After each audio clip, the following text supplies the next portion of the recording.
सीखे क ख। आ से आड़ू। आड़ू खट्टे मीठे होते हैं। पंगुड़े भी खट्टे मीठे होते हैं। आ से आम।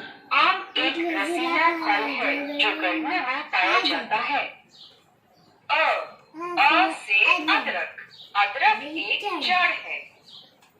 अ से अनार। अनार खाने से शरीर में खून बनता है।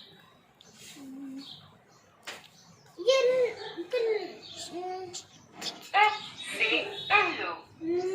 उल्लू एक पक्षी है जो रात को जागता है। ऊन से ऊन। ऊन से स्वेटर बनाए जाते हैं। ऊन से स्वेटर बनाए जाते हैं। ऊन से ऊंट। ऊंट रेगिस्तान का जानवर है और कई दिनों तक बिना पानी के रह सकता है। से इलायची। इलायची एक मसाला है।